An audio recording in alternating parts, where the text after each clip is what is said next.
À l'automne dernier, le pianiste et compositeur Laurent Durupt proposait deux nouvelles compositions. La première consiste en une performance à la Gare de l'Est, donnée dans le cadre de la Foire internationale d'art contemporain.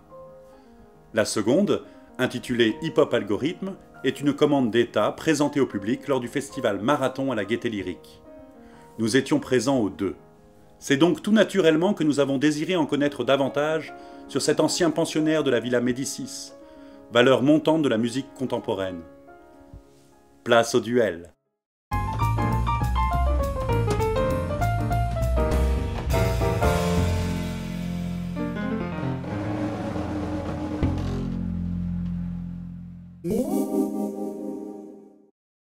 Moi, je suis plutôt campagne. Voilà, j'ai grandi dans les Vosges.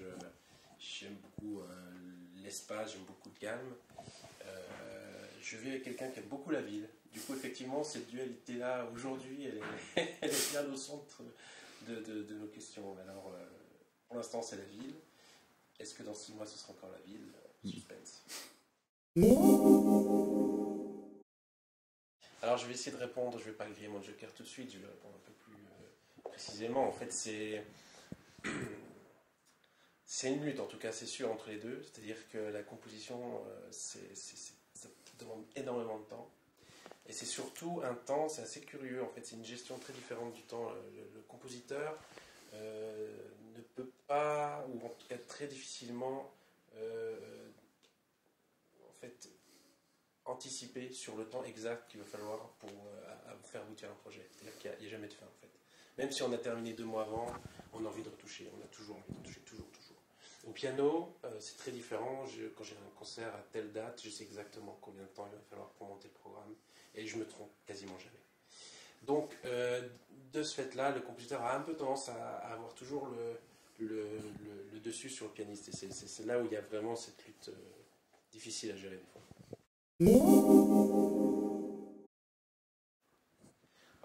Définitivement Francis, il n'y a aucun doute. Bien que, alors ça c'est assez curieux, j'ai un rapport à Liszt assez étrange, c'est-à-dire que c'est un compositeur que j'avais beaucoup de mal à aller vers Liszt, jusqu'à il y a quelques années, jusqu'à même un événement très précis qui est ma résidence à la Villa Médicis. Ça me rebutait beaucoup de me plonger dans cet univers que je jugeais à tort relativement superficiel, disons. C'est-à-dire que la beauté de la musique pour elle-même, la beauté pour elle-même, me suffisait pas.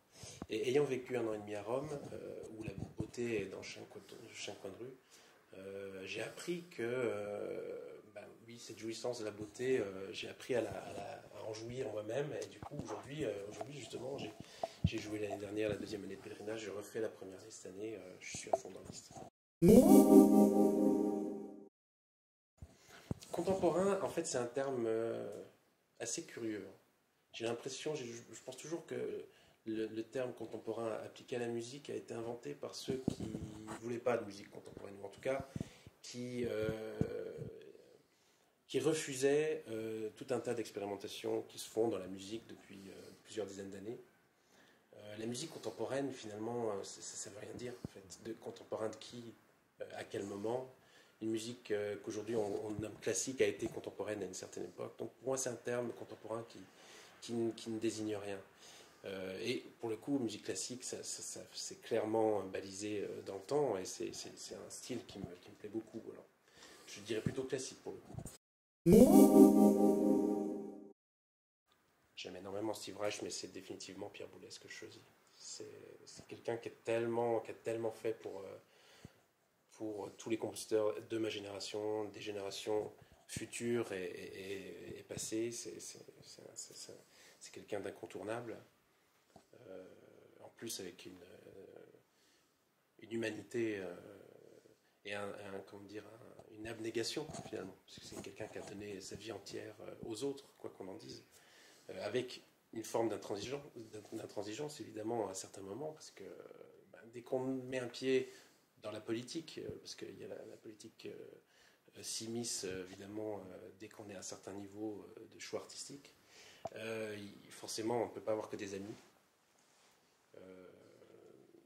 Mais je trouve que c'est quelqu'un qui a eu beaucoup de courage, qui a toujours su tenir tête et tenir tenir une forme de sincérité par rapport à ses propres convictions. Je choisirais la durée. Pour moi, la perception du son est totalement indissociable de la mémoire et donc d'une forme de gestion du temps. L'instant, par définition, se construit en dehors du temps et de la durée. Et évidemment, il faut avoir un contrôle de chaque étape et de chaque instant de la musique qu'on crée. Mais là où vraiment se situe l'enjeu, je trouve, d'un style ou d'un vocabulaire, ça ne peut pas se faire hors temps. C'est impossible, en tout cas dans la musique.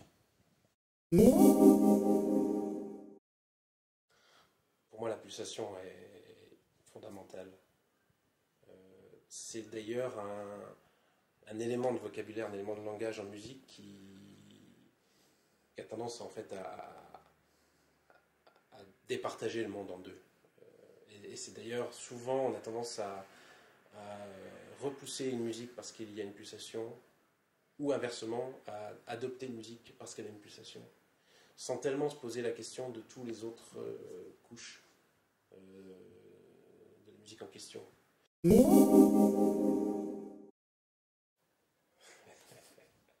prends le joker parce que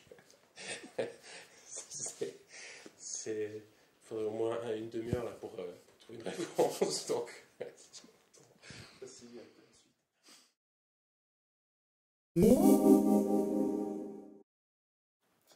alors, migrant prisonnier, ce sont deux notions que j'ai approchées là récemment dans des projets très récents et même à venir.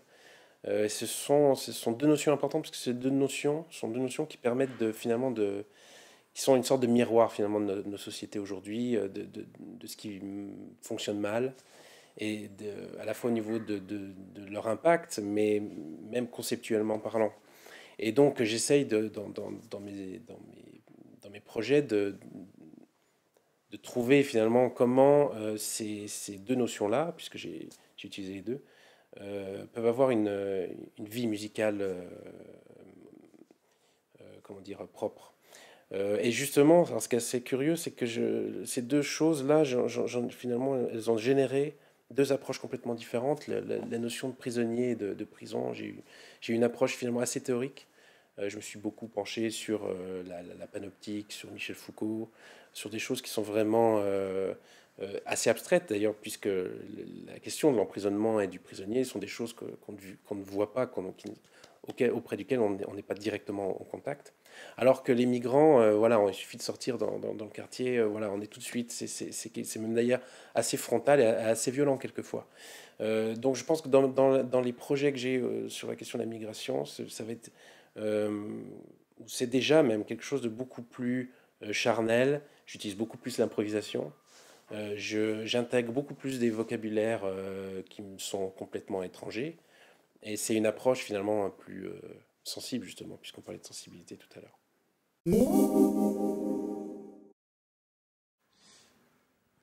J'aime beaucoup Cohn-Bendit. Il a vraiment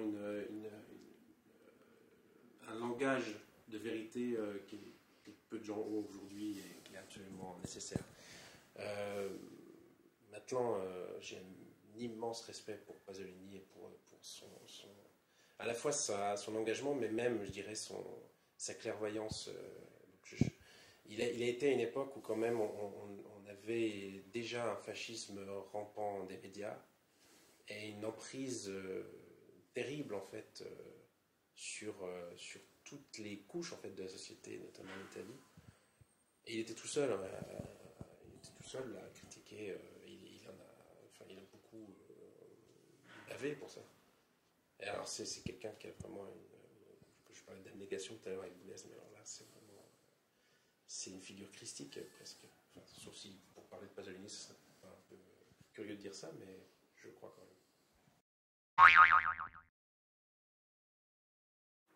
Ah, l'ego. Ah, Lego, j'ai même fait mon premier concours artistique, c'était avec des Lego. On devait construire un vaisseau spatial, et j'ai fait ça très soigneusement, j'ai pris la photo et j'ai gagné le concours, le premier concours. Je devrais le mettre dans mon CV d'ailleurs. Merci beaucoup.